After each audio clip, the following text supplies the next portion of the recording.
Bring this meeting to order, this board briefing for Utah Board of Water Resources. I'm Mike Davis, Chair. We'll introduce ourselves, starting to my left here. Hi, I'm Dana Van Horn, and I'm with the Upper Colorado River District. Good. William Merkley with the Green River District. Blaine Ibsen with the Superior River. Spencer Jones with the Lower Colorado River.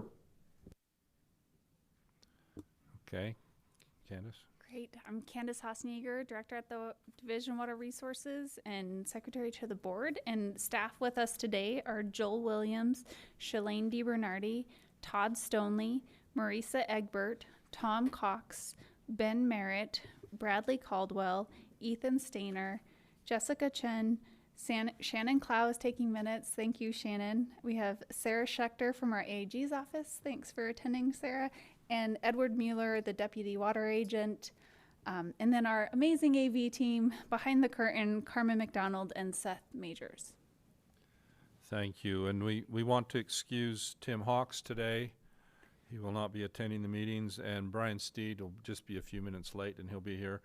Spencer Jones is online. He introduced himself, and he's online. And Juliet will just be a Oh, and Juliet will be, I forgot her. Juliet will be late. She'll be here as soon as she can.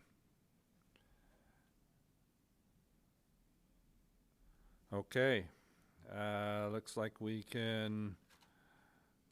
let's discuss the board agenda items, if we can. Looks like Ben can fill us in on the Lake Creek Irrigation.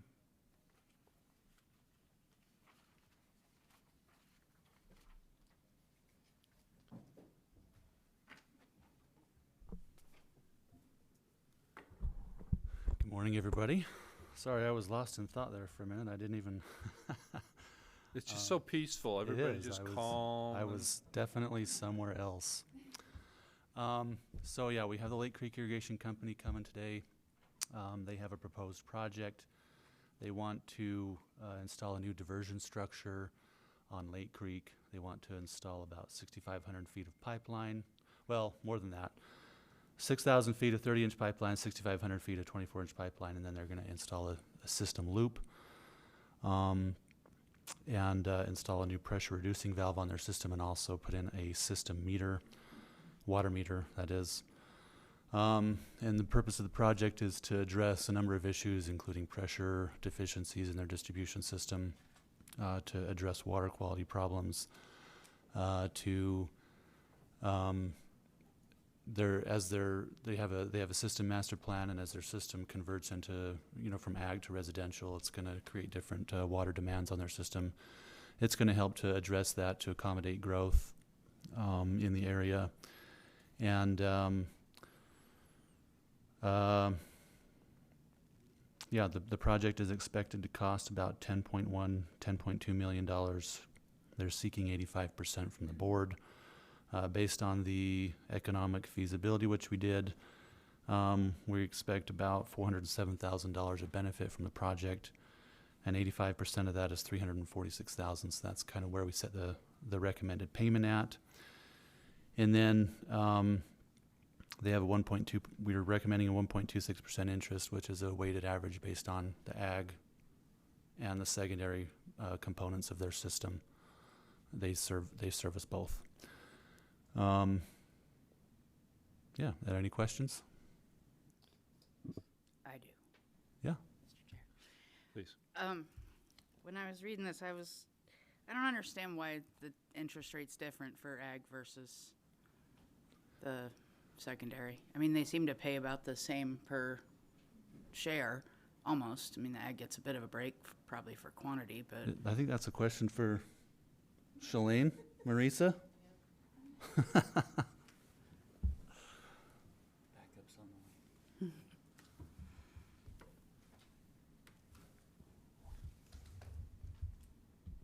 I'd say the primary reason is because it's in the board guidelines that secondary is a municipal use. So we use the municipal rate. whereas ag gets 1%. So that's why this was a little bit of, it's slightly over 1, because there is also some drinking water. So there's municipal that services drinking water and secondary, which are both considered municipal. Now, secondary meters also gets a deal, as you may recall, 1%. That was incentive to install meters before it was law to install meters, but the board guidelines are what dictate that we have 1% for ag projects and a higher variable rate for municipal projects. Thank you. Mm-hmm. I have a quick question. So you have looked at the engineering and so forth, and everything appears to be in line as far as costs and cost per foot and all those things that go with it. Correct, yeah. The project is currently under design. They're wanting to move into construction this fall. This is a preliminary cost estimate that we have here. Once the project goes in, we're hoping to get a bid.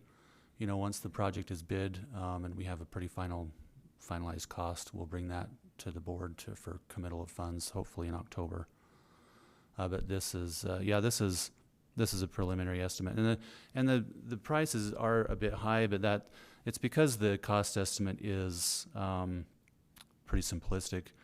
You know, it doesn't actually cost $600 a foot to install this pipeline. That $600 includes surface restoration and demolition of the old line, and you know, appurtenances, you know, turnouts and things like that. That they're all just kind of lumped into one line item in the cost estimate, if that makes sense. It does.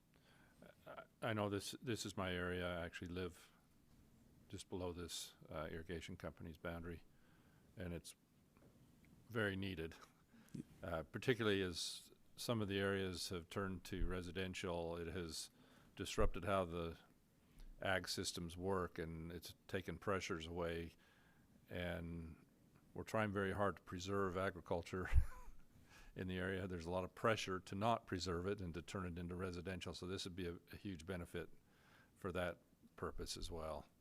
So we just had a piece right next to me that was a big reason it turned to residential, was they just could never get the water pressures in. They ran 3-wheel lines on it, and once they started one, they couldn't start the others. Yeah. Just could not get the pressures to seal it up. So Yeah, the system loop that they're putting in is that's primarily to, you know, address pressure issues. Hopefully that will help you know, create alternative entry points for the water into the distribution system so that they can maintain a consistent pressure. And then the upsized lines will also address head loss, which results in pressure deficiencies. So yeah, hopefully this will be good. good. Any other questions? This is in my area, so I won't be able to present as someone willing to. Blaine, thank you.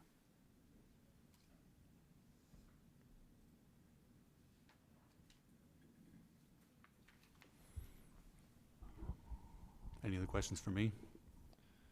No more questions, thank you.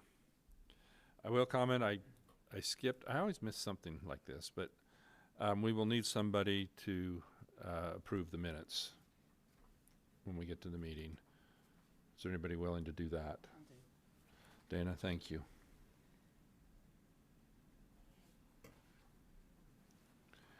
Okay, next item, we're into committal of funds.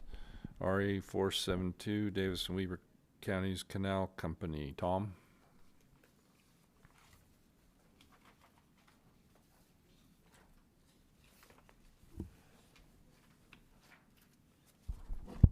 Mr. Chair, members of the board, today our frequent flyer company, Davis Weaver, will be back before the board. Do they get special discounts when they fly this much?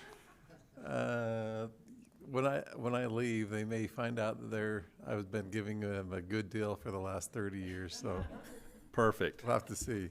So this particular project was authorized by the board almost 2 years ago.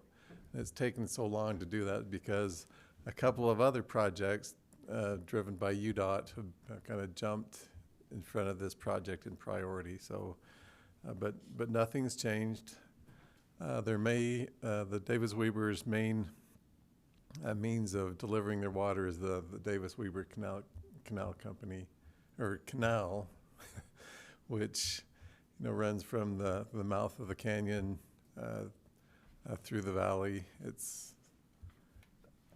a couple of places along the canal. There's emergency turnout places where they can discharge water in case of an emergency. And one of these places is an old penstock from I guess it would have been a Utah Power and Light plant, hydroelectric plant back then.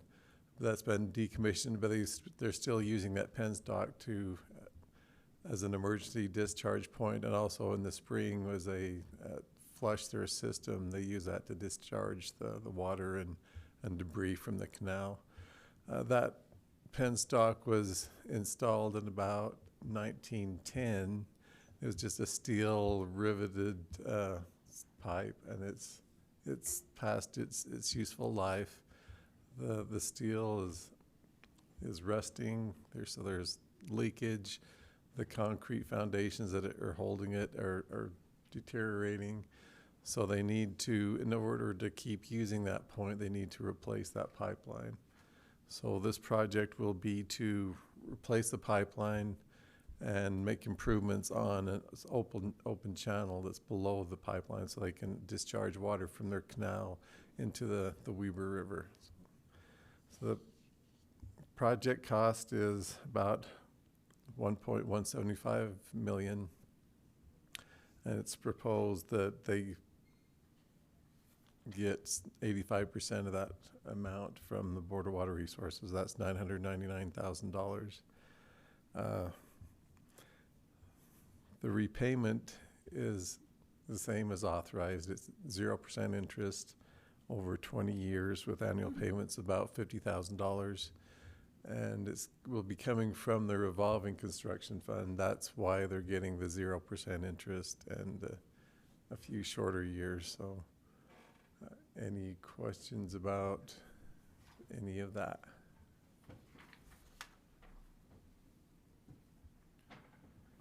Okay. I'll briefly announce that council members Stayner and Steed have joined us. Thank you. Glad you're here. Thank you. Thanks for excusing the effort to our get here. tardiness. If you've excused our tardiness, I mean, thanks. Any questions for Tom on this? Mr. Chair, I have a quick question. Yes. So on the penstock, then they're not going to be using that anymore? Is that what this boils down to?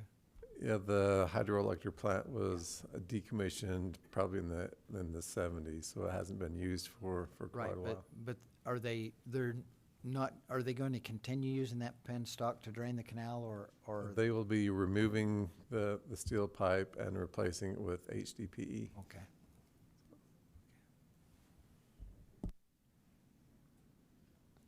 Any other questions? Seeing none, thank you, Tom.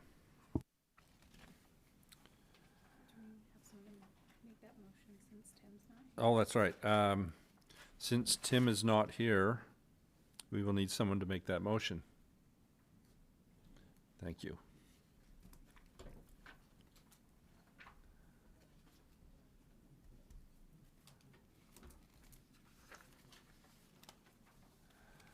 Next on the agenda would be RE 495, Co-op Farm Irrigation Company. Ethan, if you wouldn't mind. Good to see you. Good to see you all. Good to be with you. Co-op Farm Irrigation Company near Huntsville, Utah. Just a quick note, they've been great to work with. They're very responsive and have got all their funding requirements complete to be ready for committals. So just want to put that note in there. This one's coming from the revolving construction fund. The total project cost for co-op is $1,994,000, and the board portion would be $348,000. And then This was authorized in May. Everything is staying the same as it was authorized. The purpose of the project is to pressurize the existing system by replacing aging concrete pipes and open canal with about 18,400 feet of HDPE pipe and install a new diversion structure. So on the cost estimate and sharing, there's a few pots going into this. A few grants, and then the board portion. So as I mentioned, the board portion, 348,000, that's 17.5%. Then there's a water and energy and efficiency grant that's about 28%, and then there's 2 UDAF grants, one that was awarded in 2023, and then one that was awarded in 2025. And just a quick note on that one, when we authorized in May, this had not been awarded yet, and so the question was, I think it was board member Ibsen asked, well, if they don't get this, where would they go for these funds under the UF grant 2025? And the answer was they would come here, but that has now been awarded. So that was the long way of saying that's been awarded, and so they have that money. The money they're asking for from us is the same, and then they're going to be putting in almost 10%. And so the repayment is, and I'll just read this, the board commit 17.5% of the project costs up to $348,000, and that the project be purchased at 0% interest over 15 years with annual payments of approximately $23,200. And that's the report. Are there any questions? Any questions? Yes, William. Yeah, I just had one quick question, Ethan. Yeah. Was this presented to UDAF, the Water Optimization Group, as a phased project, and so they qualified for 2 separate water optimization grants? I was just wondering if the same project. That's a good question. I should know this because I sit on that board, but I'm asking you to help me. I don't know, honestly. Okay. I would guess that they went for that initial grant, and then the costs, and then they just didn't get the project started, and costs have gone up, and so they came back for more. But I don't know. Yeah, and that's what I would assume. And at one time, we limited them to 500,000 if they were a canal company, and then that's been increased to $1 million. And so I wonder if that's perhaps what happened. That's probably it. Mr. Chair, we could check with Tony and see if we could get a response before the board meeting. Yeah. Would you do that, Ethan? Yeah, sure. Do you know Tony Richards? I don't, but I can figure it out. Okay. Or I can I'll check get you his Bill up. contact. Yeah. Okay, Yeah. thanks. Yeah, just for clarification, thank you. Yeah, for sure. Okay, any other questions for Ethan?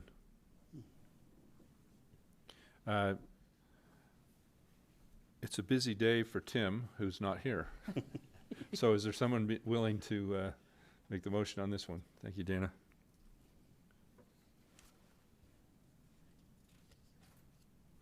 Thank you, Ethan. Thanks. Maybe they applied with Huntsville. That's why it seems twice. Aren't they together?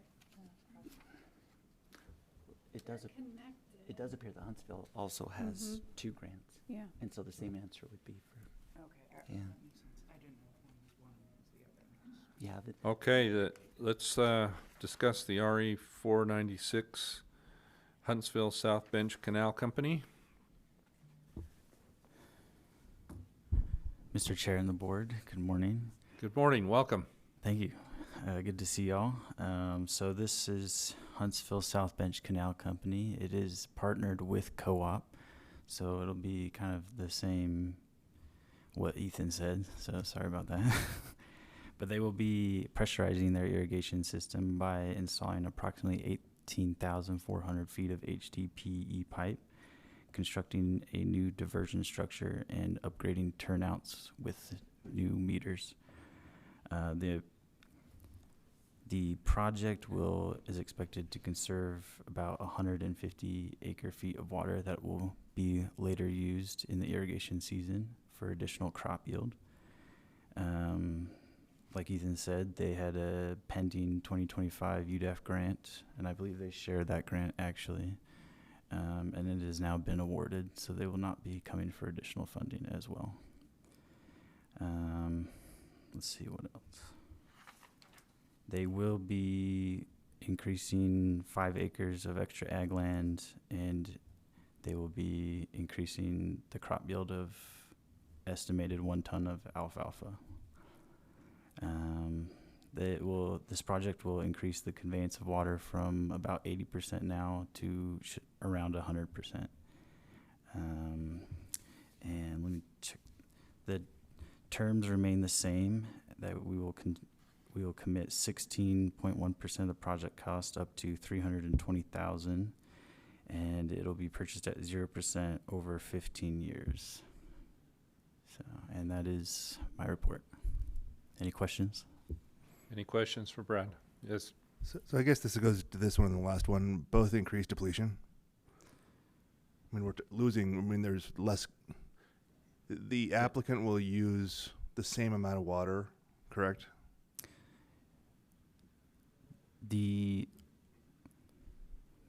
I'm not sure about that. I'll have to check. As I understand it, the applicant will divert the same amount of water, but will now be able to use more of the diversion. Which would then be more depletion, correct? That's our assumption. We don't have any numbers from that, but that's our assumption. They're becoming more efficient, so they have to put less on the crop to make it work. So. But then they're increasing yields as well, right? Yes. By one ton of additional alfalfa, correct? Yes, which equates to about $160 on average. Right. Okay. Okay, thanks. Any further questions? Thank you, Brad. Oh, again, this one's a Tim Hawks. Someone willing to do it? William, thank you.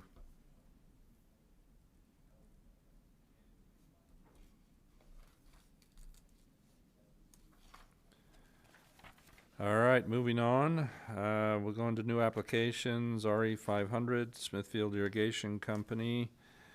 And Ani, not here? They're just new. We don't have to do anything. We got that one, and the RE 501 Cash Highline Water Association. So we'll have those to work with in the future. But we do have one comment. Mr. Chair, if I may, and maybe we'll talk about this. We hopefully will have a board member soon up there. These two projects are related. They're working together. Just want to make you aware of that. Cash Highline provides the water to Smithfield Irrigation Company, and there is a piece of Cash Highline system that needs to be repaired as well. So there's a good possibility they're going to have the same contractor, and they do have the same engineer working on it. But the engineer has done a good job separating them completely out, so there's not any mixing of the project's costs and all that. They each have some grants on their own. So, and then Smithfield City wants to see this improvement as well. And so I believe there's going to be some involvement from Smithfield City. We're not sure quite how, but maybe providing some equipment or something. So Okay. It's a good project. Thank you. Secondary meter ARPA grant returned fund. Shalane, do you have some information for us on that?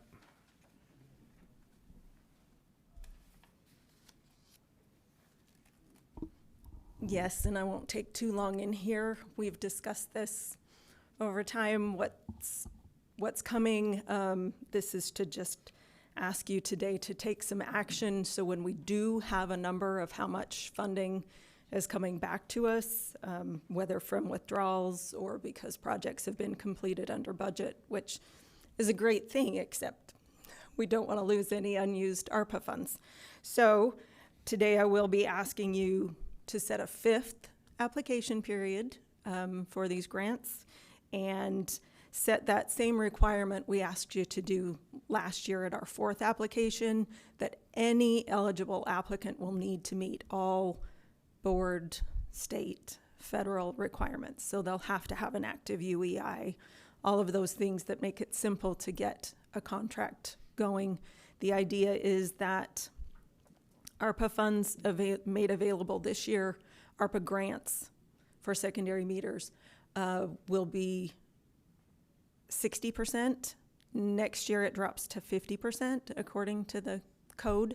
So we'd like to be able to bring these to you in December so that we can have these grants, any final grant amounts committed before the end of the year. So that's why we've set the application period that we have, those additional requirements. So I'll make a more official presentation in the board meeting, but are there any questions I can answer at this time? Yes. Shalane, do we have a list of potential applicants? We do. I don't really want to give those to you today. No, that's fine. Because we also don't know exactly how much money we have. We do know, we do have entities that we know could use the funds, but we'll also be getting close to their maximum they're allowed to be granted by the statute. So we still think we can get these funds out there, but it's just a little bit more of a process. We got to do this again. I was going to say, we can always open it up again, but does your staff want to do this again? Yeah, well, we feel like we have to do this. So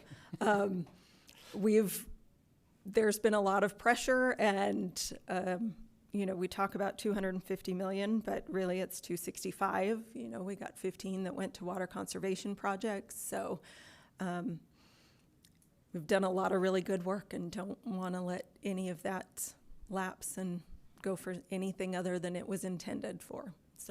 So will there possibly be a chance that could be modified, that those entities that are going to max out for the same reasons you just said, they're obviously the entities that are using the money and putting the meters in, and so is there a chance that could be extended? Would that have to be through the legislature then? Yes, it is written into code, the maximum that they could get. So, but we'll have to see, because one of those potential applicants, we say one, but it's really two different entities. So I think we have some, I think we could probably do it from what we're expecting back. A lot of it is really going to depend on how much we really get back. And that may be another thing we have to deal with, is doing like we did with the water conservation grants with some of those. I don't know if you recall, we actually had the board move and wrote the contracts in a way that if additional funding became available, because they were eligible for grants up to $2 million, but we didn't have that funding available at the time, we asked for a certain amount with the potential of up to $2 million if funds were returned and were available, and we were able to do that. So I think we might be looking at that sort of option here too, if it's possible, is when we bring these to you in December, so if some funds come back next March, there's a way to get them back out without having to do all of this. But there's a lot we're working with here, and we have basically a year to do this, to get it contracted and spent, and so. Okay, thank you. any questions? Thank you. Next item we have to discuss will be the Lake Powell pipeline update and contract amendment requests. Eric, it's your turn. Thank you, thanks, member of the board. Got a little frog in my throat today, so I have to excuse that. Yeah, just quickly, you've all got in the packet the things that we'll go over. There's not a whole lot. The updates on that will be pretty quick, so I'll just kind of go through that list. As you know, the Colorado River issues are still in debate, and they've got some deadlines before the federal agencies have threatened to come in and they'll make a decision. So the area continues to focus on water conservation and reuse. Again, I'll go through these items in the board meeting, but the main item is we've got a couple of contract extensions that are set to expire here soon. And just to keep those going, we've put together a plan or our proposal is to extend those for 2 years. So we'll be requesting that you guys make a motion that those both get approved. So is Spencer Jones going to be here? Spencer is online. Oh, he's online. Okay. So Spencer, can you make those recommendations Yes. for approval? Thank you. So yeah, I won't go through much more here unless there are any questions about it. Any questions? Mr. Chair, I just have one Yes. question. So we're going to be talking about the Green River Block Exchange Agreement as the next item. I know that I believe there's anticipated a Lake Powell Block Exchange Agreement as well with the Bureau of Reclamation between the state. Is that moving forward as well? Do we know? That's I'm not familiar with that. So in the Green River Block Exchange Agreement between the state of Utah and the Bureau of Reclamation, it describes it very plainly that this is only the Green River Block, and there's anticipated another block which is associated with the Lake Powell pipeline. And so I was just wondering if that agreement is being talked about and worked through as well. So we filed, Mr. Chair, if I might. Please. We filed a change application with the state engineer, and I think we're waiting for that. At this point, there hasn't been any movement on that. I know the reason they did that is they wanted to try to avoid coupling the two together, anticipating the litigation and they wanted to completely divorce themselves from the Lake Powell pipeline in order to get the Green River Block exchange done, but then anticipating that would have to be done in the future anyway. So just wondering. Thank you.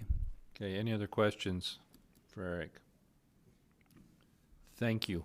Thanks. See you later. Which brings us to, Do we have a motion for the secondary? Who's making the motion? oh, I neglected that. I'll make the motion. Thank you, Brian.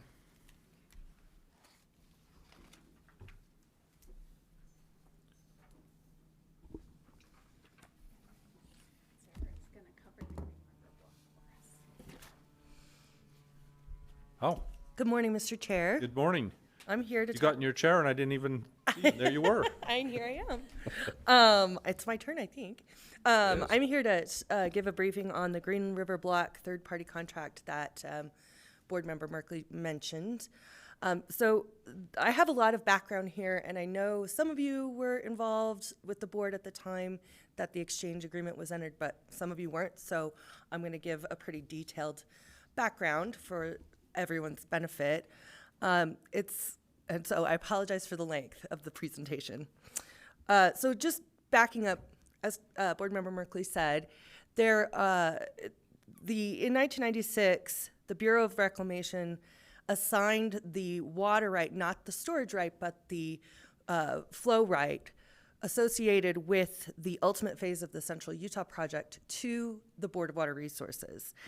And the board divided the water right into two blocks, one for use on the Green River and development for private users and entities on the Green River, and one for use in the Lake Powell pipeline. We are only talking about the Green River block today.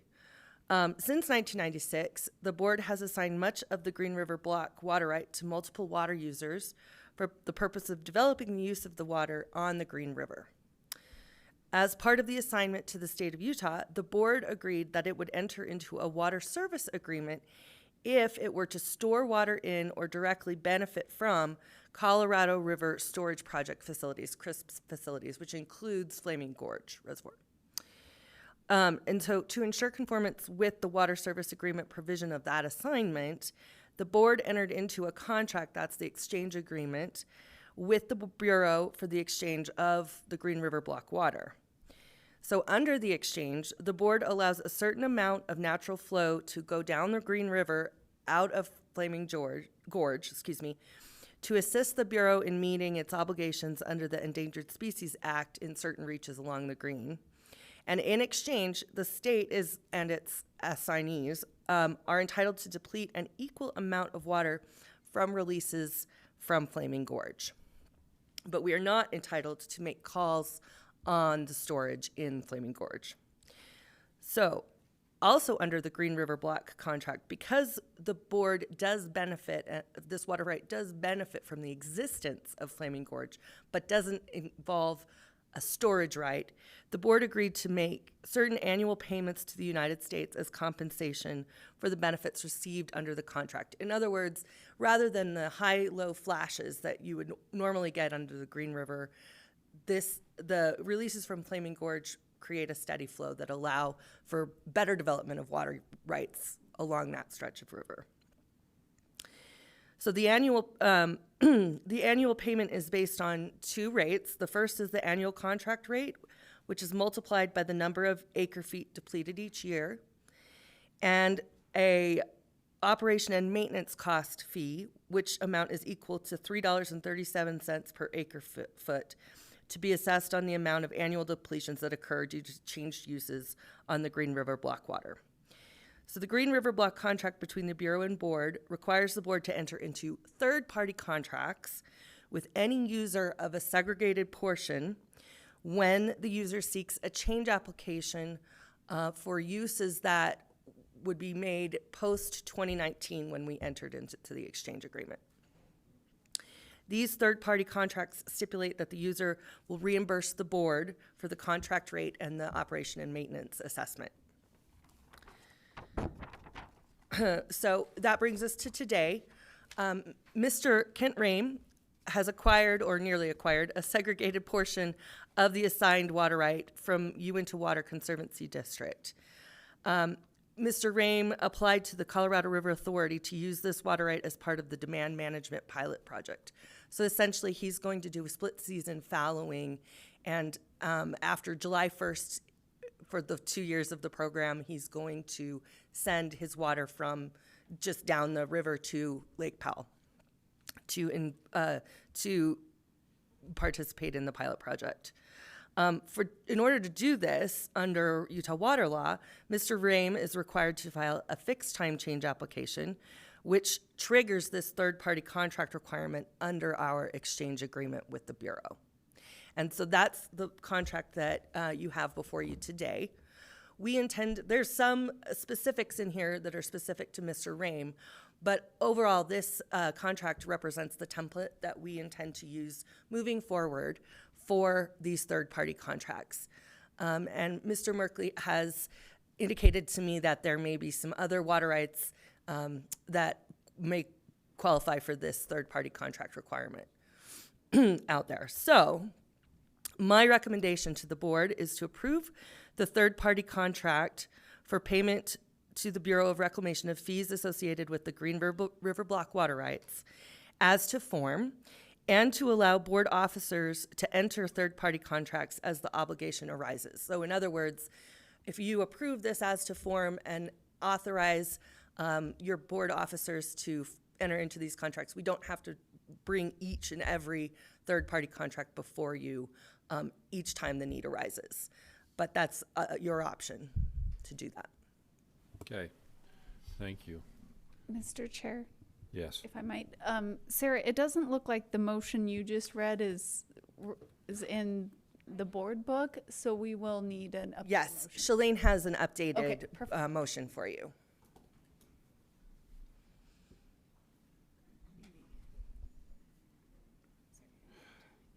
So, are there any questions for Sarah? Sorry, Mr. Chair. I'm going to get it all out right now, and then I promise I'll be quiet during the board meeting itself. Well, I'm not sure that's good, but go ahead. Okay, so I just want to recognize Sarah and everybody that's touched this contract. This is something that it's been up in the air since 2019. We had no idea how it was going to be implemented. It directly impacts the Water Conservancy District that I'm a part of because we have a segregated portion of that initial water right that was part of that 1996 assignment. And so this is a huge step forward in our mind. And many of the questions and concerns that I've had over the last few weeks as we've gone through the language and made recommendations for changes have been addressed. And so I just want to thank all of you for your work on this. My initial reaction, and many of my concerns, like I said, have been addressed, but it didn't sit well with me at the very beginning that the simple act of Kent filing a change application to participate in a conservation program was going to trigger some sort of fees that other participants in the program would not have to be to pay or to worry about. I thought it was contrary to the nature of a conservation program to have those fees implemented. It almost seemed like a penalty. Obviously, the amount that they're offering per acre foot of depletion from the demand management pilot program far exceeds what the payment amount is with the Bureau of Reclamation. But I don't know how you call it anything but a penalty if Mr. Rame has offered something less per acre foot than another participant in the program. And so I think there's still some things that we need to work out as far as how the state approaches, or maybe it's the Colorado River Authority, how much they're willing to pay, knowing that these other fees are going to be charged on top of their participants. And I started thinking other programs that might trigger this as well. I mean, as a state, we've been looking at the option of implementing water banks. Water banks require the use of a change application to participate. That would trigger these fees. We've been talking about change applications associated with the Ag Water Optimization Program. We want to identify saved water, and then we want to segregate that saved water off with the use of a change application so that it can be used for other purposes. If you do that, and you're within this Green River block, you will put yourself in a situation where you're owing these fees. So I think there are some things that we need to look at. We want Mr. Rame to be successful because this is the kind of demand management project on the Colorado River system that is going to yield real results. He pumps directly off of the green. Through this program, if he chooses not to pump, for all intents and purposes, that water makes it to Lake Powell. Whereas other participants, it has to go through 2, 3, 4 different streams, rivers, many diversions, and it's going to be very hard to shepherd and claim that it actually gets to the lake itself. But all of the users that are associated with the Green River block, they're who are really targeting on this because the water's in the green. We just need it left there, right? And so that was my concern, that we want to make sure that simply by participating in a state-funded conservation program, we need to lessen what could be seen as a penalty, is my comment. Mr. Chair, if I might Yes, respond. please. One thing I want to point out specifically for Mr. Rame's contract is that the fees are charged only on depletions for the hereafter use. The good news for Mr. Rame is by participating in this demand management program, his depletions on the changed use is actually 0. So he won't be charged any fees on his water rights above. He won't be charged the fees because essentially the amount of the fee is 0. And he is able to use his prior use of irrigation without the additional fees. So in that sense, he's not being penalized for engaging in this demand management program. That said, I think I and our staff at the division all hear your concerns because it won't always be the case that depletion amount under a conservation program is 0, right? And so I think we all hear that, and it's something that we can think through moving forward. Yeah, thank you. Yes, Mr. Sheriff, Member Steed. How much money we're talking about from? Oh, scrud. It's like $4,500 per acre foot of conserved consumptive use, if I remember correctly. And the fees are what, 25? Yes, so the contract rate for 2025 is $19, and then it increases every 5 years. So starting next year, it will be $21.03 per acre foot of depletion, not of diversion, plus that additional O&M fee assessment of $3.37. So in terms of reimbursing, Mr. Rame, how much, right? How much is the board being asked? Well, the way it works is that we get an estimate at the beginning of the year of how much depletion will be will occur under the changed use. We put forward that amount. Let me see, I can't remember off the top of my head. So it's 155 acres of sole supply, and maybe Board Member Merkley probably knows the duty value better than I do. It's 4 acre feet. It's 4, so it's 155 acres times 4, whatever the depletion on that is, according to the Division of Water Rights, times that contract rate plus the O&M assessment. So it's not insignificant, but it is, as you said, that it is not near the amount that is being reimbursed under the demand management program. And then what happens is once we front the fee amount, the estimated fee, at the end of the year, we receive a report from the water user that says their actual depletions, and basically we true up the amount, whether the board needs to pay more to the Bureau or offset in the next year. So just one follow-up. I mean, I'm not opposed to the concept. I'm just trying to figure out, is there an upper bound? Generally, when we approve things, we don't have like this blank check to say we will pay for whatever, right? So I'm just trying to figure out what the upper bound might be. We don't under our exchange agreement, we don't have that kind of constraint. The constraint simply is on what the changed use would be and the amount of depletion under the changed use.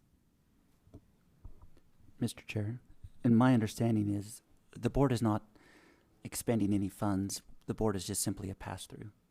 That's correct. That the state of Utah will pay this amount to the Bureau of Reclamation, and then they will collect it from the water user. That's correct. Okay. Okay. Yes. Board Member Tenner.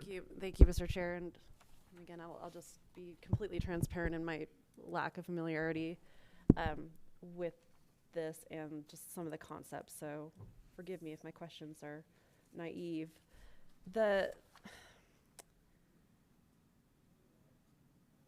Now, I understand that the O&M assessment that's being charged by the Bureau is a 337. Is that right? Yes. Can that change over time? So, like in the contract, we'd be agreeing with the water user that the water user would pay that amount that is currently being charged. Because can that change it? Because is it just the O&M, like whatever it was that year? No, it is $3.30 is the O&M assessment under our exchange agreement. Okay, with so the Bureau. that number's actually in the agreement. Okay, and perfect. Our exchange agreement has a 50-year term. Okay. The 50-year term is triggered when we enter into this very first contract. Okay. So it's 50 years from 2025 if we go forward, which I think we will.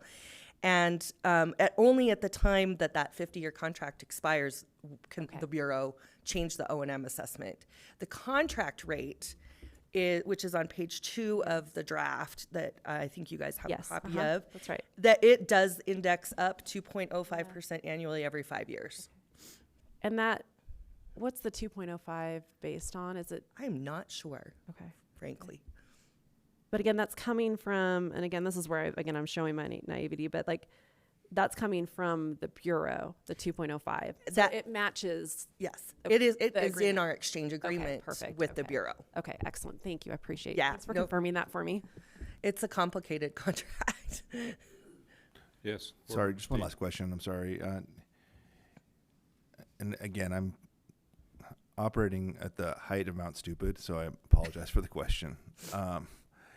Looking at this, I'm trying to figure out, when I look at the demand management program out of the Colorado River, generally that's been time limited somewhat. I mean, we're talking 2 years out or something, right, to where it's authorized up.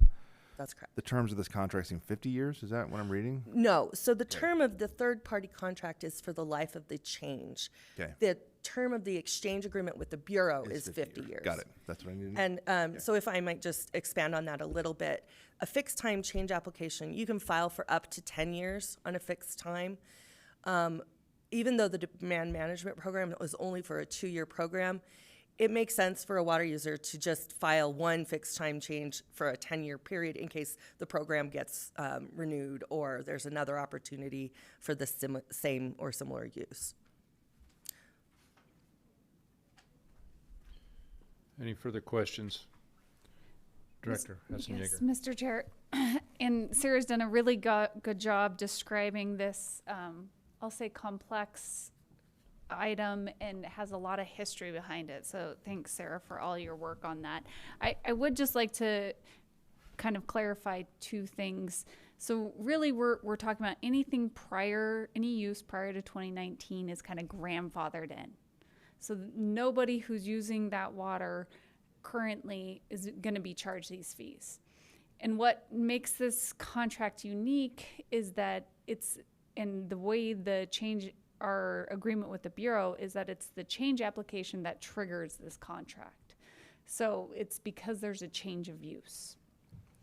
It is our intention to, and how we understand it, to make sure that that previous use is still quote unquote grandfathered in. And so in this case, because there wouldn't be any increased depletion, Mr. Ames would not have to pay anything.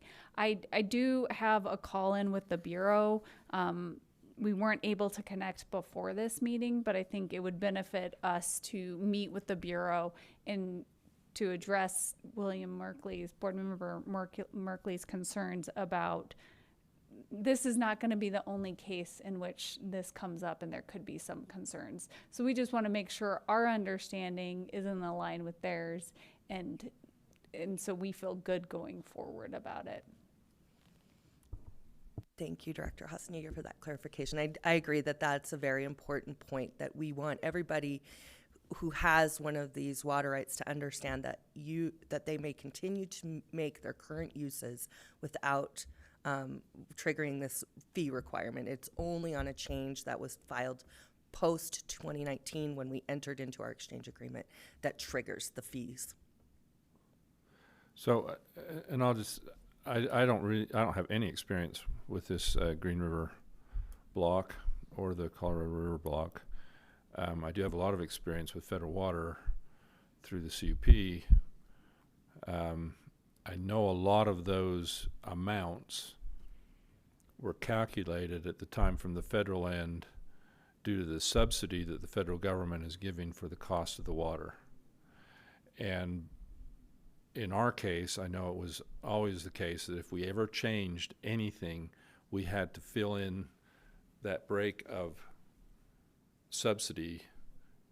It essentially went away, and so we had to pay the difference. Mm-hmm. I don't know if that's the case in this water block or not, if there's some element of that because there is a change application being filed, that triggers something in the federal law that says, okay, because of that, subsidy goes. But it would be good to understand those instances, and the meeting with the Bureau would be excellent to explain that. I know it can get very complicated. Yeah, it is my understanding that that is not applicable in this case, that the only fees that the board and the entities that are actually making use of the Green River block water, the only fees that are required are those listed on the contract rate and the O&M assessment. And so if there is a subsequent, so if you make a change on a change, there wouldn't be some additional requirement. It's well, ours isn't an additional, it just changes the rate. Yeah, right. Nope. The rate here only changes by that 2.05% indexing every 5 years. Okay. All right, any further questions? We will need a motion for this. Board Member Merkley, this is in your area. Do you feel comfortable with this? I'm in favor of the contract and would make the motion. I guess I just want to know what's appropriate, because there's a signature block provided for the district that I will be signing. And so, and the reason being is this water right has not yet been certificated. And so it remains, the Water Conservancy District's name remains on the water right. And so until such time as that certificate is issued, we're going to have to sign this agreement as well. So it would be best if someone else then. Do we have someone else who would be willing? I'm happy to do that. Councilmember Steed, thank you. Sure. And that will be an amended, updated motion that we will receive before the meeting. I'm counting on it. You will, for sure. Thank you. Mr. Chair, I guess just to clarify, does the board feel comfortable with that you are approving this to form, and that means that we won't bring every contract to the board? We can give a summary, whether it's every 6 months or yearly, depending on how many we're doing, but then the board would just be authorizing the chair to sign it. For me, as long as it's not something we're expending funds on, that sounds fine to me, because we're not committing any funds that we control. These are pass-through. Yeah. And so they just pass through, but I don't know how the rest of the board feels. I feel like we signed the contract to do it in the first place, so. Okay. But updating, it'd be nice to know if other people are shepherding water and doing that stuff. Like, I would like to be updated on that. An update would be Yes. appropriate. Absolutely, yes. Maybe as they happen, like instead of waiting 6 months, like if you get one. Your mic's let us not know. on there. Oh, I'm sorry. If you get one, let us know. And if, I don't think you have to like hang on to them till the end of the year, but quick update would be great. And as legal counsel, Board Member Merkley, I would just recommend that you recuse yourself from the vote on this one. Thank you. Done. Thank you. You said you wouldn't earlier, so I take it your word on that. Thank you. Thank you, Sarah. Director's report. That's what we're down to. Great. Schwarzenegger, please. Well, I will save the majority of my report so you don't have to hear it twice. But we do have some information to the board if we can go on to that item. You bet. Mr. Chair. Shalane, do you want to come up and give us status of funds?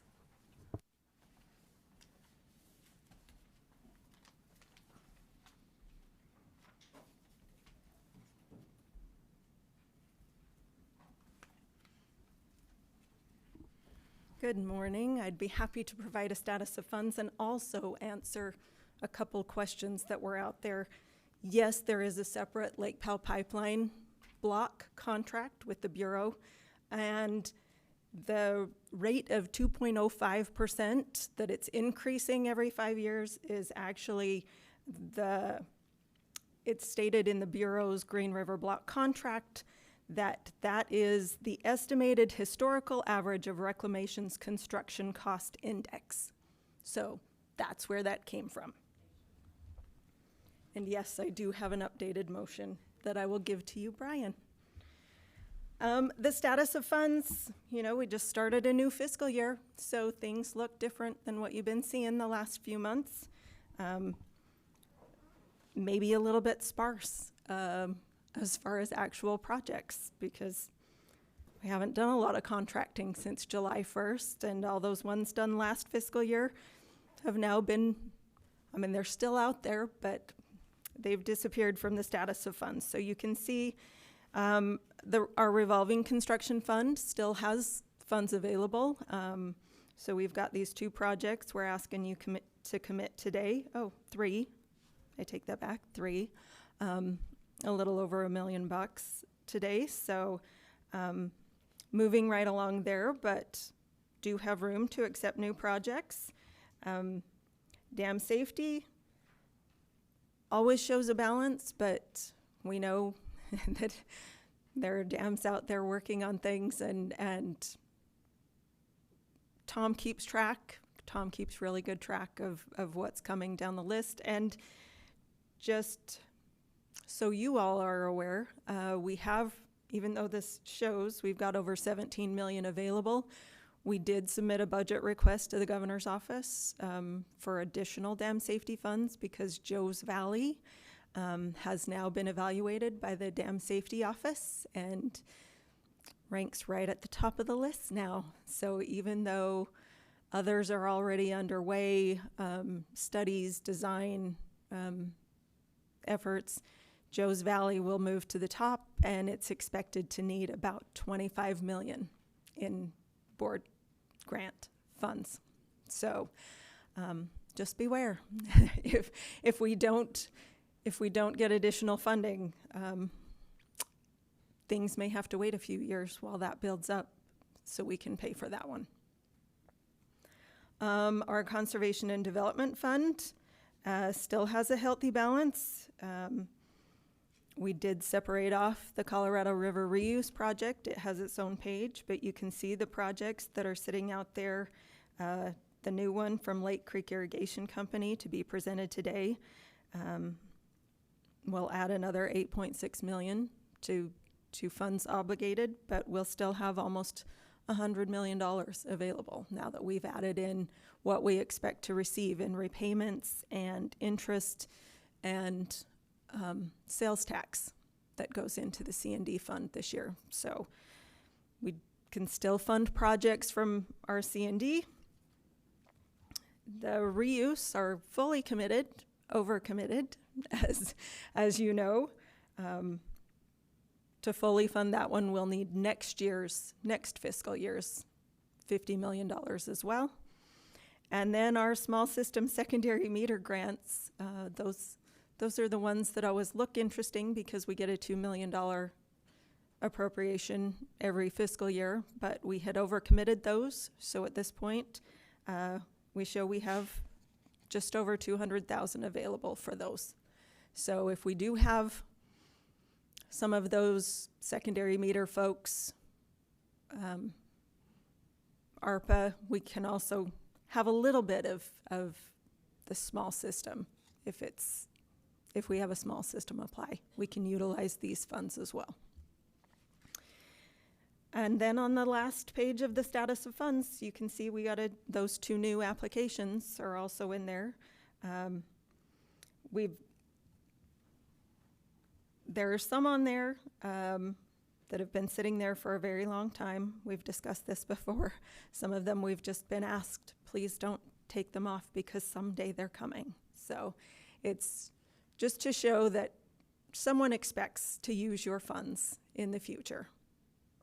Are there any questions or comments? Yes, Dana. I'll just put it out there if anybody needs help with the Joes Valley thing. I'll help. Okay, thank you. Mr. Chair, I just had one quick comment about Joes Valley, and I don't know how we handle this in the future. Joes Valley was a federal facility. Yes. For which the local district requested title transfer. Yes. Right in the middle of needing all of these repairs. Yes. If it had remained under federal assistance, it would have been a safety of dams contract whereby the federal government paid 85% of the needed repairs. Having done title transfer, now we're concerned about $25 million obligation to the state of Utah now to step in and fix the facility. I mean, I know you're aware of all of this. I'm just thinking that puts the state in a really tough spot, and maybe we need to be more involved when title transfer requests are made, and if that is in the best interest of not only the district, but also the dam safety group in the state of Utah. Yes, I appreciate that comment, William. Mr. Chair? Yes. If I can respond just real briefly, because I was at DNR at the time that was negotiated, and part of the problem was, if I can be so blunt, was that the federal government had it so far down on the list, it never would have qualified for those funds. Okay. And so it would have been actually still below, given what's below that, the town of Orangeville specifically, as well as then 2 very large generation facilities for the state. The state kind of went in with its eyes wide open on this one, to the point, Board Member Merkley, I think, is excellent. I think that we have to, and it's something we actually asked the question of why we're doing this if we're taking on the liability for it.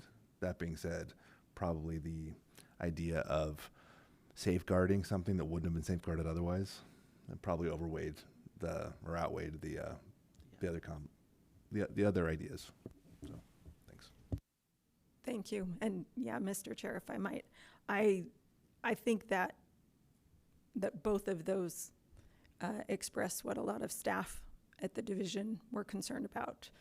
We were very concerned about it becoming a locally owned facility so that the state had to be involved. But as we grew to understand that if it were left in federal hands, they didn't see the necessity of an upgrade the way we did. I think we can understand the concerns and the desire to make that transfer happen. So I think it does put us in a difficult situation now, and I said I go into those budget requests and beg and say, yes, I'm playing my broken record here. We need more funds. We need more funds. We need more funds. But what we get or don't will sort of determine where the board moves on this one. So. Great, thank you, Shalane. Next up, we just wanted to have Sarah give you an update on the Great Salt Lake litigation.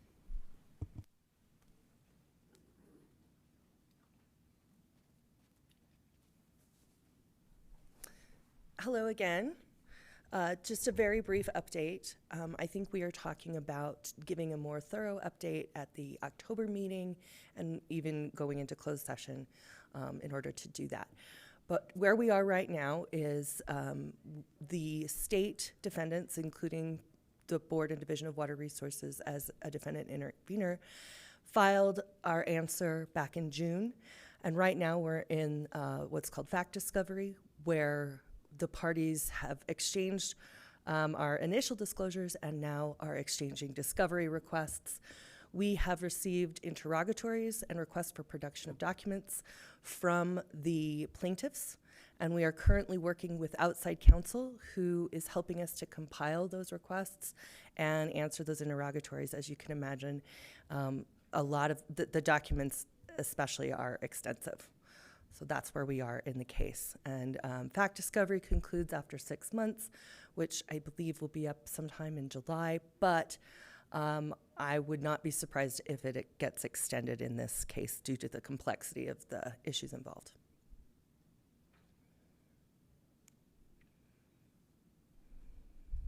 Okay, thank you.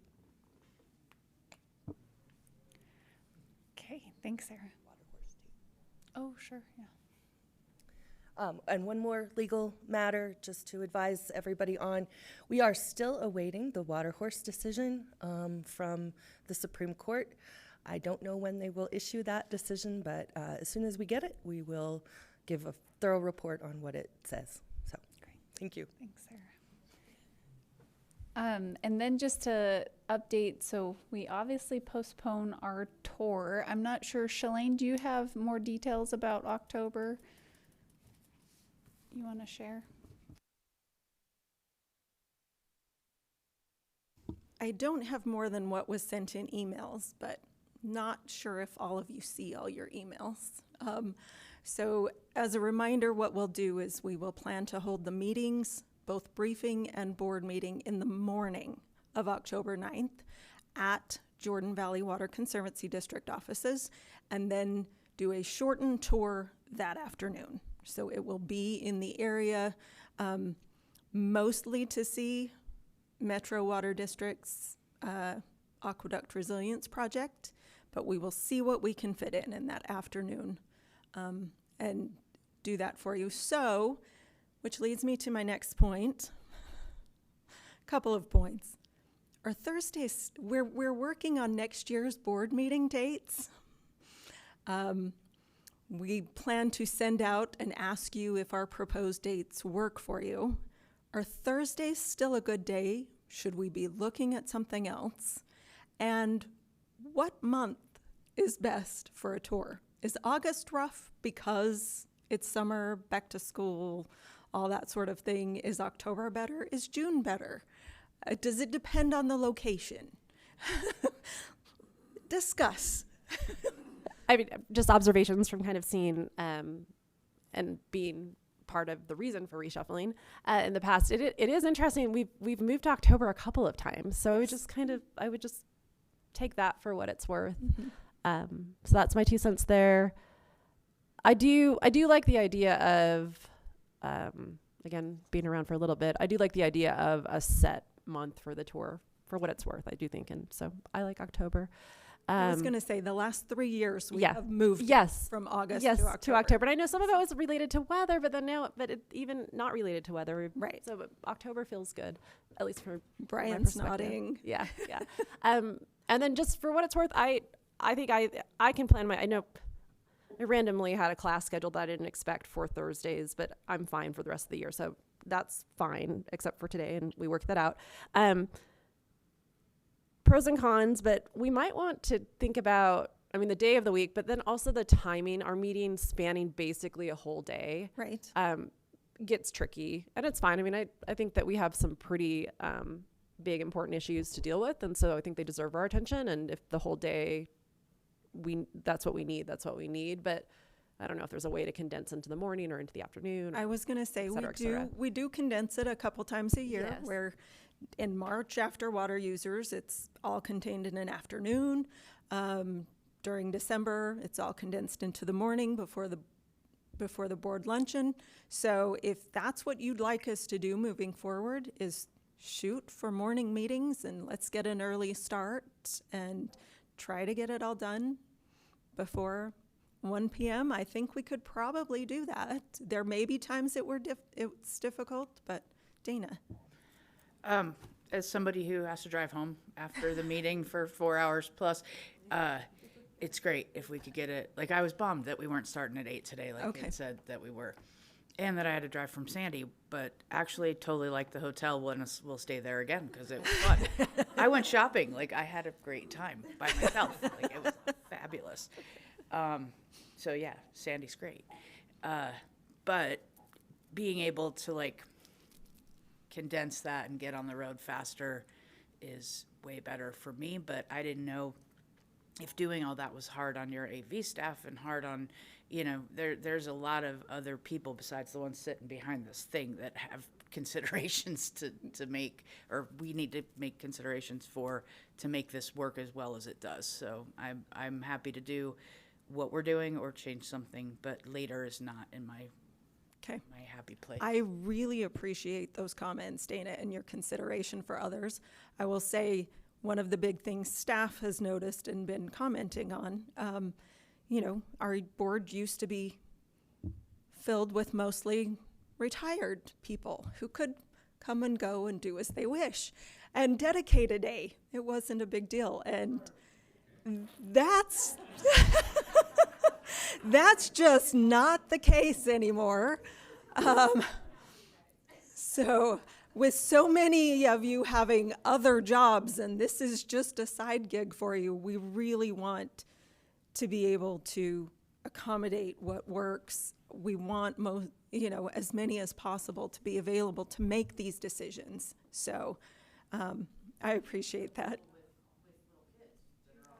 Yes, there are. It's very different. Yes. Grandma and Grandpa are picking up Violet today. No problem. Spencer, did you have a comment? Yes, thank you. As far as the day of the week, I think that Monday or Thursdays are the best for me. I don't know about everyone else. Mondays are actually better, but I can make Thursdays work. I think for Dana and I, where we've got a little bit of a travel, it'll be more coming up the night before instead of the day of. So, I'll try to be flexible with what we need to do, but just wanted to bring those up. William? I would say if we had to choose between Monday and Thursday, a lot of times we'll have staff meetings on a Monday, and so that might be a conflict. But Thursday seems to work very good for, a lot of us. And Spencer, I understand there's a lot of things going on for everyone. Just a quick question. I really enjoy the briefing meeting because I feel like it's a little more informal. I can just be me a little bit more, and maybe that's a bad thing. But obviously there's a lot of things there's a lot of repetitive points to a briefing meeting and our board meeting itself. Help me understand, is it necessary to have, there's a lot of, like the call to the Bureau, right? That you have the briefing meeting, you have some questions, you have some time between the two meetings that you can clarify, come back to the board meeting, and we're good to go. Blocking out so much time for two different meetings, is there a reason that we have the two meetings? Could we not expand board meeting and I'll be a little bit more formal for a longer Thank you for that, William. I think some of us just have been doing the same thing for so long. We don't stop to consider those things. But they are both public meetings, both are open to the public and streamed live. So maybe that's something we should consider. Candace, do you have? We serve at the pleasure of the board. So if you all feel that the briefing meetings are useful and gives you time to ask questions, I mean, that's really what those are for, right? And to get in maybe into a little bit more of the administrative stuff with the status of funds and those type of things and these type of discussions. But we serve at your pleasure. So whatever you guys prefer on that account. I've been involved in this for longer than any of the other board members by quite a bit. I personally think the briefing meetings are important. For me, they are. It gives us a chance as a board, if we have questions, we can have those questions addressed and come to the board meeting and hopefully have some answers. I think I feel like some of the things that I've wanted to know, I wouldn't get answers to if it's in the board meeting, and then it puts us under the gun type thing. So back to the other Thursdays are good for me, and I don't get up at 2:30 anymore unless I have to now that I am retired. So I'm good with whatever, but I am a morning person. Great. Dana. My microphone is on this time. And this is the reason why I like the briefing meetings, because I figure out, because I haven't been here in 2 months, that I need to turn the microphone on after being told 5 or 6 times that I need to do it. And I like, honestly, the idea of being organized when we get to the meeting, when the public, the applicants are here and we know who's making the motions, and we look like this well-oiled machine that's fantastic. And we're well-read and aren't sitting here thinking about our questions that we're going to ask. We can actually listen more relaxed and hear what's being said more than, like, at least for me, I'm holding this question in my head until it gets answered. So I appreciate the briefing meetings a lot, and so there's that. Thanks. Mr. Chair, if I might, and once again, we serve at your pleasure, so you guys can think about this as well. I am definitely open to figuring out if there's ways we can streamline the briefing meeting. I think right now we have it roughly an hour and a half is what we anticipate. So maybe there are ways that we can streamline it if you still want to hold one. But once again, that's up to you guys. So I do like the briefing meeting, and on some other boards that I've been on, we have a similar, Central Utah, we had a similar thing. We didn't meet as a board for briefing, but we met with the areas we were over with the representatives from that, and then met together. But I think I like it. Thursdays work well for me, putting it into mornings. I think particularly to accommodate some of our board members, I certainly would do that. I'm good either way, because I am retired and I can do anything I want now. That's awesome. Thank you, Chair. We have all kinds of time, don't We do. No, so I'm not sure what we need to do to come to a consensus as to what you want. What I'm hearing is that Thursdays still work for most people, so that's a good day to work from. I'm hearing that most, I think, would be happier if we could keep it to both meetings in the morning, so that's what we will try to do. And I haven't heard a whole lot of their input, but I think we'll maybe plan on an October tour, unless we end up maybe in the Bear River area, maybe then we'd consider something else. But we did the last one up there in October, and it was nice. So, yes, Candace did get in the lake, and it was cold.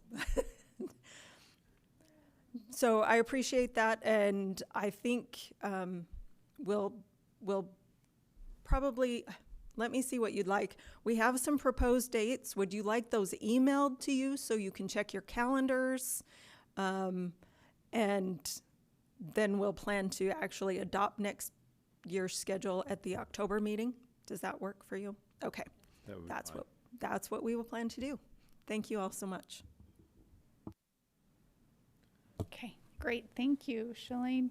The next item, I wanted to have Marisa covered some additional discussion on ARPA funds.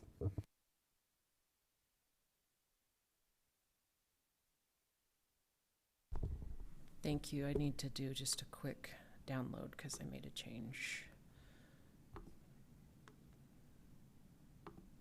I emailed myself. There it is.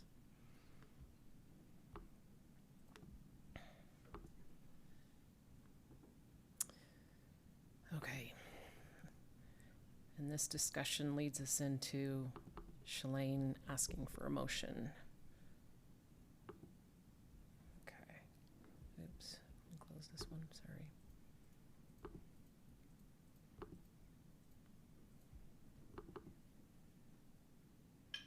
There we go.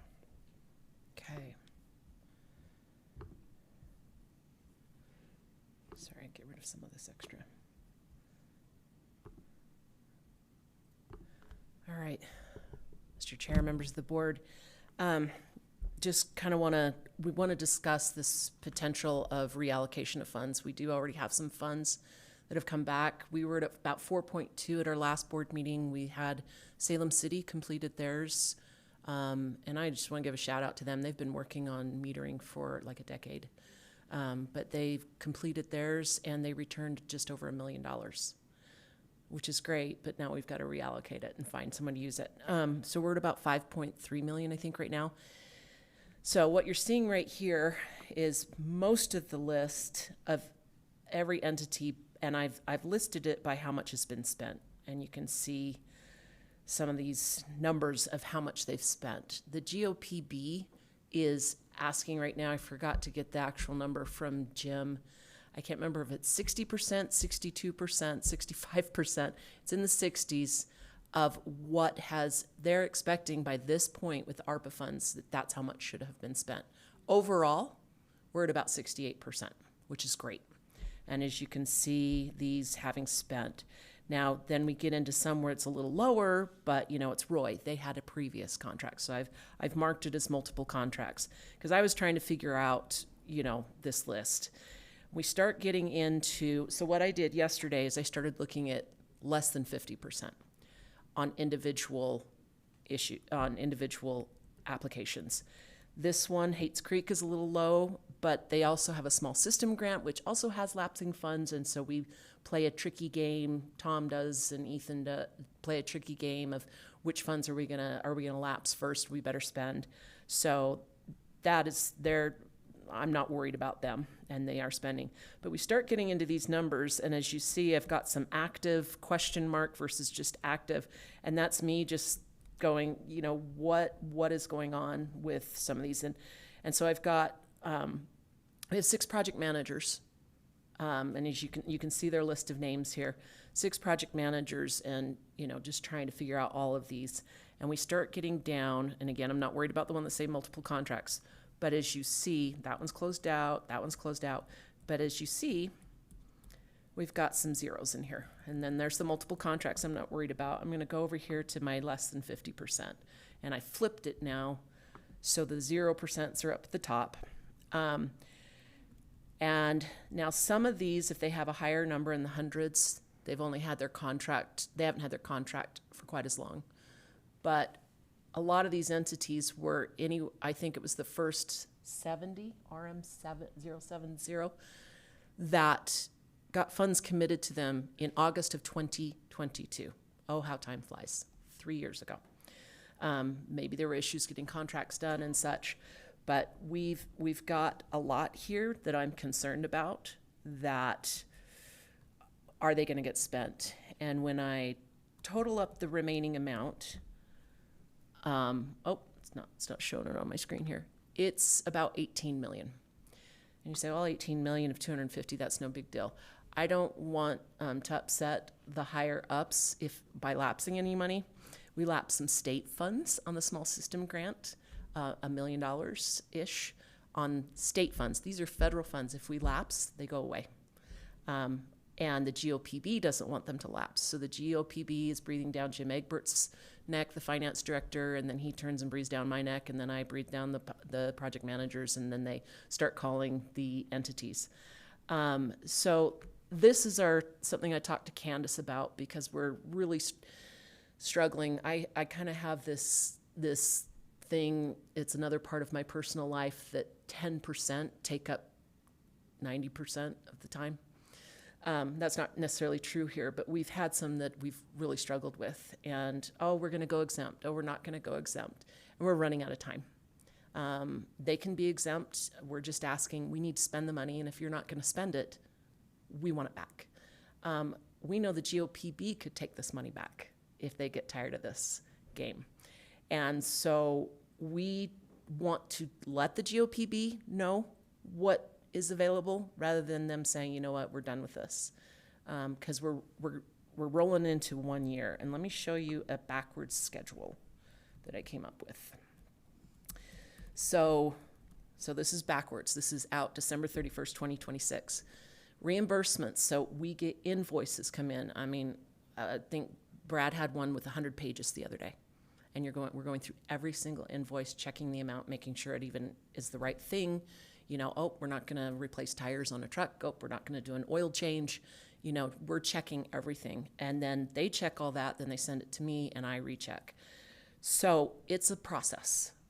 December 31st, we thought we had through December 31st to receive invoices dated through December 31st. We found out, no, they have to be processed by December 31st on our end. So in other words, get the applicants to get us their information. Hopefully it's correct, because sometimes there's a back and forth. Hey, what's this charge? Hey, what happened here? And that then adds to the schedule. So we have to have it completely done. We have told the applicants end of October, we need to have your final reimbursements, because look what happens in between end of October and December. We've got winter holidays, we've got Veterans Day, we've got Thanksgiving.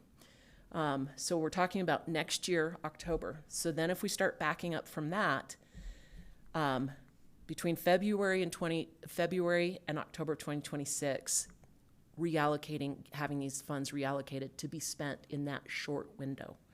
And the reason we're doing that, let me go down to here. Here we are today. What we're asking is presenting some of these applicants and their projects to the board in the October board meeting, and saying they've only spent this much, and we as a staff project they're only going to spend this much, or we don't know what they're doing, and actually coming to the board. And part of that reason is because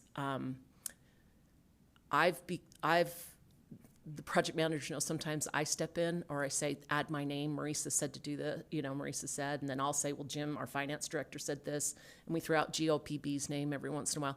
It's not always working. And so I thought, Candace, can we have them tell the board why they should keep their money at this point? And asking the board to do that. So this is the hard part. We'd have to do that in the October board meeting. To do that in the October board meeting, mid-September, my staff in a month will have to have figured out who's where on this list, us come up with hey, we think you're only going to use half of what's left of your money because you've already installed this many meters, blah, blah, blah. And if they want to come up with something different, then they can present that. So there's our 5th application period. And so potentially coming to the board with the withdrawals, or what we call closeouts, for those to get those funds back in, so we know how much money we have to spend on these applications that are coming in on ending October 10th. My staff then has less than a month to write reports for the December meeting to reallocate the funds that hopefully we know by October are coming back. Then we get holidays again. And then we'll present those feasibility reports to the board in December. This is for reallocating funds. Then we hit holidays again. And we are looking at January, February, having contracts in place. And that's where we come up with this February to October. So that's the time frame that we are scrunched on. And the project managers can tell you multiple emails have been sent to applicants. Phone calls have been made. you've got to spend the funds or you're going to lose the funds. And there's some that we just still don't even, they still haven't bought parts, they still haven't bought meters, they still don't have a plan in place to install the meters once they get them. And so that's where our concern is. And so that's what we want to propose doing at the October board meeting. As part of the October board meeting, is coming to you with the ones that we feel aren't going to use all their funds, either partial or we're just ready to say they're just not using them and we need to move on. And so we want to put that it was Candace. Candace said, let the board decide. So that's what we're looking at. Mr. Chair, again, probably a simple question. So just following, and I'm actually thinking about, in asking this question, thinking about the future contracts, but just confirming that, so we have a contract with these existing for a certain amount. Mm-hmm.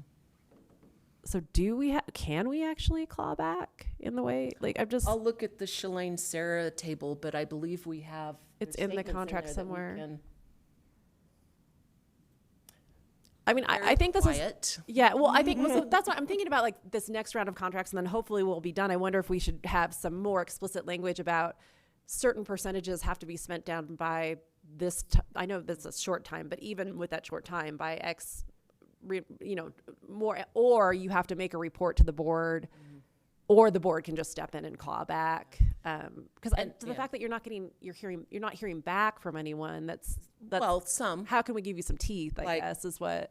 There were 6 yesterday. I got in one phone call. Yeah. Granted, it took an hour. Yeah. Well, it just takes time. And and that's the problem. And so if we put it on them that they have to report back, and if they haven't, then I don't know. Yeah.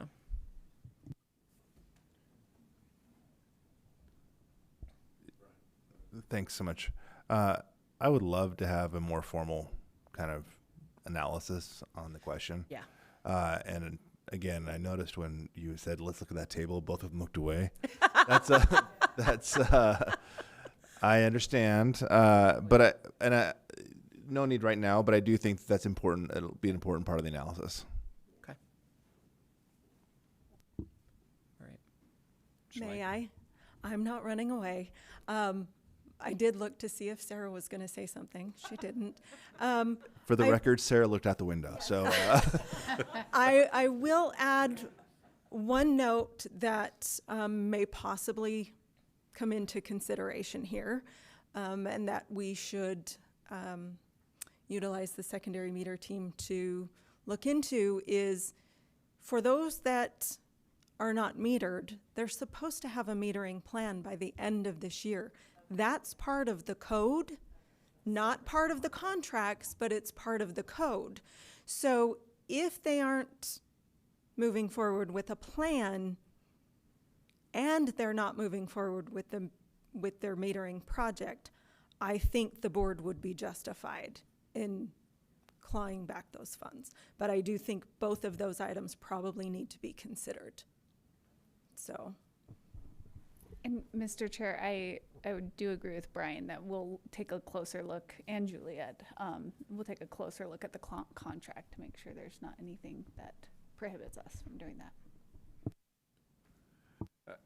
that. I also think all these entities are in our area. Somebody on the board. Can we maybe help or... But that's something that I think we would need something from staff to say, could you contact, here's the contact phone number, can you contact them and just see if you can do anything. I'm glad to do that for my area. I know that, and it's a lot of work for us as well, but it's a lot of work for you. So if there's a way we could help with that, that might be a good thing too. And that's where I've tried to pare down which ones are we really concerned about, and why I have, as you see on this list, question mark active versus active. You know, these are the ones I talked to last night through one person.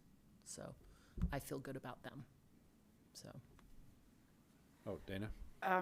If we're just weighing in on how we feel about that. I have no problem having that be part of the October board meeting and whatever makes your guys' jobs easier. And, you know, anybody who's ever gotten a grant knows that there's no free lunch, and, you know, you have, they may not understand or want to face the fact that giving that money back to the federal government really is a bad look for us, and we don't want to do that. And that's more important than them doing their project at some point. Like, we want the project to get done really, really bad, but we want to make sure that we stay in the good graces of the people with the checkbook too. So, you know, I'm happy to do whatever we need to do to accomplish as many things as we can. But if you get a few $1 million from the state of Utah, the federal government, you should anticipate having to come in and talk about it at least once. Like, not talking to somebody since 2022, if we ever, I hope we don't for the reasons why we got it, but if we ever get this kind of money again, I mean, I think that they all should have to do reports at least once a year, like, and you know, and have some sort of penalty for not. That's a good idea. Thank you. That's all I have. Just a quick question, Mr. Chair.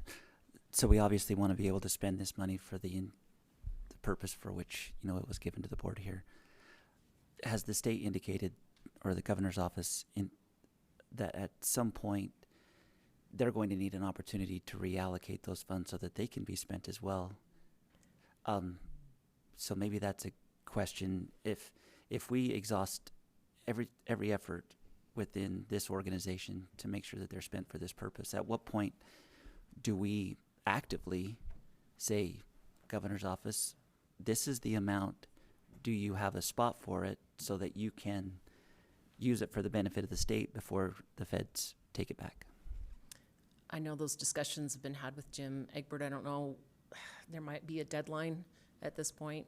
I did see some news a few months ago where some money was found to go towards like 1.2 million towards school lunches debt, and it was ARPA funds, and the governor did that. So, but I can talk to Jim Egbert about that, and we can get a little more. I will say the GOPB is very pleased. We have about 20% of the ARPA budget that went to the state just in this, and we're at about 68% having spent out and actually processed in in the state system. And they very much believe in what we're doing. And so there's always been really good reports from Jim about that. I will say there's at least one entity that could easily take a lot, millions and millions of additional funds for metering. The hard part, and I don't know how much we want to get into it, this funding is specifically about drinking water and protecting drinking water systems, hence secondary metering is protecting the drinking water, and that's a federal thing. So, yeah. And if I may, just so you're aware, because we do have someone that's asking this, the statute indicated that entities that had metered before could get the up to $2 million water conservation grant. The GOPB didn't know about that until a few months ago, and they weren't excited about it. And then especially when they found out 2 of them were landscape replacement, lawn replacement, so not even infrastructure. And they have said any reallocation has to be purchase and installation of secondary meters, no more of the others. That's what, you can talk to Jim about that, please. So, I don't know. That's what I heard from Jim. So. All right, any more questions? That's all we have for you, Mr. Chair. Thank you. Is there anything else to discuss with the board this time? If not, I entertain a motion to adjourn. Mr. Chair? Yes. Sorry, I just have a bank board meeting that's the reason why I had to stay down here that came up. And so I may be just a little bit late for the board meeting, but I'll get on as quick as I can. So sorry about that. Not a problem. Thank you, Spencer. We have a motion to adjourn? Motion, all in favor? Aye. Thank you.